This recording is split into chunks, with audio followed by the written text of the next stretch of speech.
Boa noite, senhor presidente, senhores vereadores, senhora vereadora. Cumprimentar a todos que nos acompanham nessa noite, nessa sessão.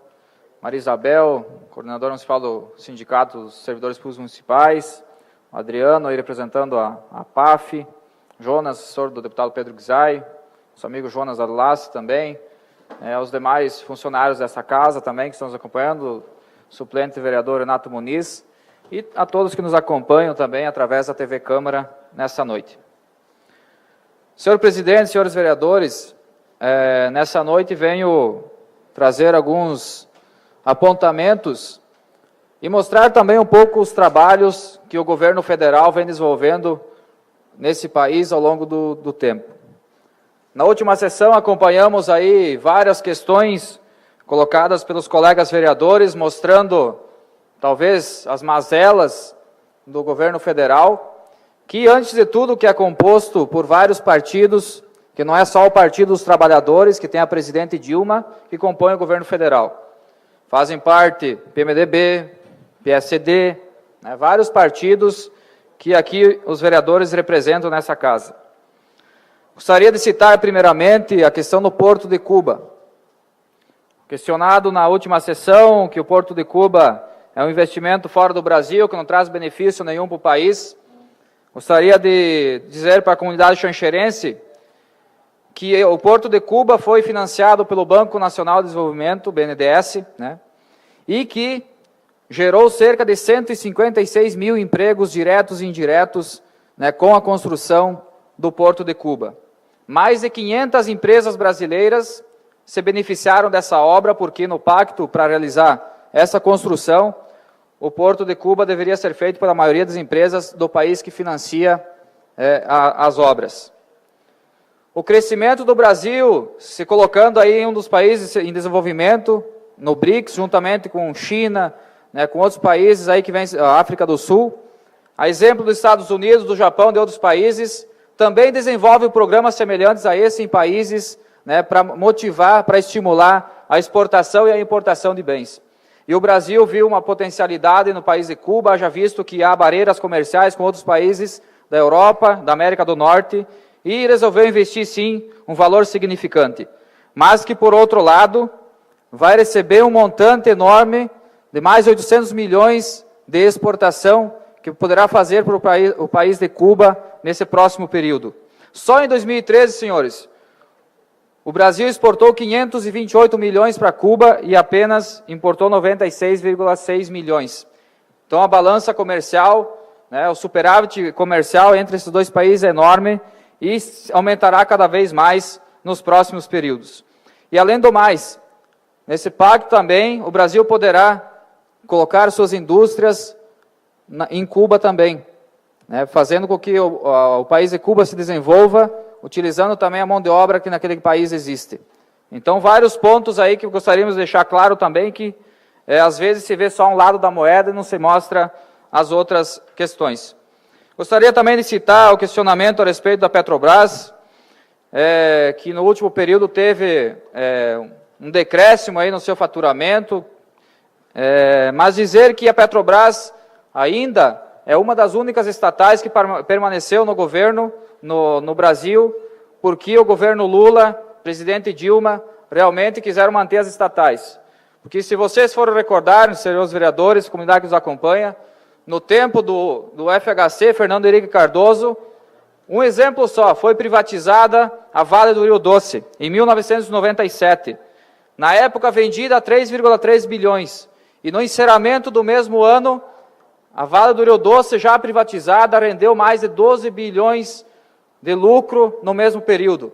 Foi vendida por uma bagatela, jogada ao capital estrangeiro e poderia ser hoje utilizada como fonte também de recurso para investimentos na saúde, na educação, na segurança, na infraestrutura, como utilizados os recursos aí do pré-sal através dos royalties que são utilizados na educação e na saúde, aí aprovados no ano de 2013, como os senhores acompanharam, e que foi anunciado nessa sessão. Gostaria também de falar sobre a Copa do Mundo. Muitos questionamentos nos traz sobre a Copa do Mundo, dizendo que é um investimento que não vai dar resultado nenhum, que o Brasil não poderia ter feito esse investimento, que deveriam ser investidos em outros setores, Mas trazer só alguns dados para a comunidade xanxerense também ficar ciente. O montante investido em projetos para a Copa do Mundo são 28,1 bilhões de reais.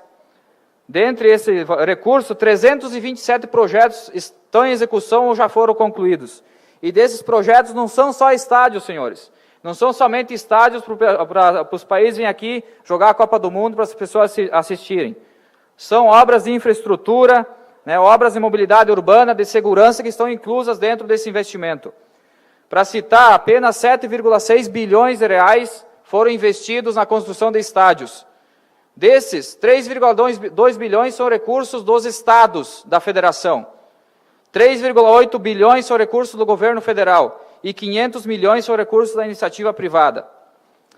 20,6 bilhões do restante desses 28 bilhões são recursos investidos em obras de infraestrutura, mobilidade urbana e segurança, porque é um legado, esse sim é o legado que o Brasil, que a Copa do Mundo vai deixar para o país. Investimento esse que, se não existisse a Copa do Mundo, deveria ser feito a mesma coisa, porque o país está crescendo e precisa de mais infraestrutura. 8,9 bilhões gastos com mobilidade urbana, principalmente nos grandes centros, nas grandes cidades, com a construção de metrôs, corredores viários. 8,4 bilhões gastos com os aeroportos, os aeroportos que nos últimos anos têm expandido, a população com o aumento da renda tem viajado mais de avião, isso que a gente não via nos períodos anteriores. 1,9 bilhões gastos com segurança e 1,4 bilhões com o desenvolvimento do turismo, com a construção de portos e também com o investimento em telecomunicações. Então esse é o legado que o Brasil vai receber com a Copa do Mundo. Se não existisse a Copa do Mundo, teria que fazer essas obras de qualquer forma. Então não adianta chegar aqui e criticar a Copa do Mundo, sem mostrar também o que ela vai trazer de benefício para a população brasileira. E fazer uma pesquisa, pode pesquisar com qualquer brasileiro hoje, que 90% concorda que a Copa do Mundo seja realizada no Brasil.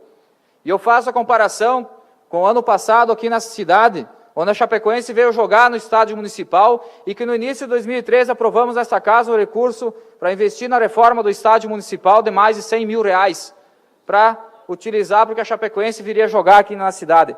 Concordamos, a população xanxerense concordou, gostou da ideia, não trouxe mais pessoas para a nossa cidade, não trouxe mais renda para a nossa cidade, pessoas não vieram visitar, não vieram gastar aqui na nossa cidade. Então, a Copa do Mundo é a mesma coisa.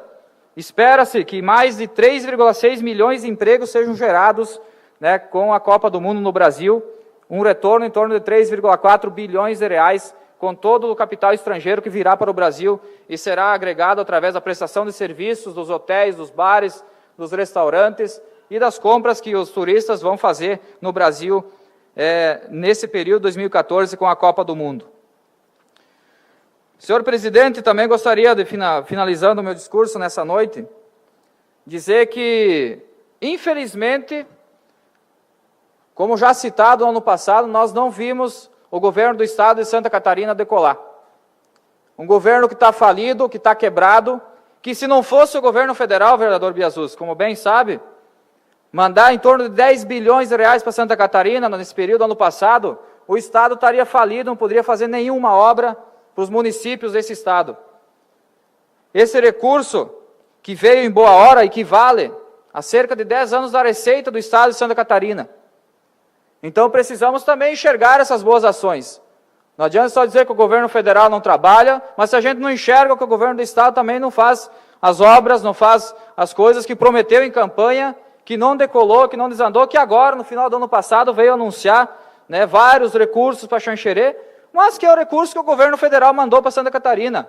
Não é um recurso que veio dos cofres públicos do estado de Santa Catarina, da receita que ele vem acumulando com o tempo. Então, senhores presentes, senhores vereadores, nessa noite só gostaria de fazer esses esclarecimentos,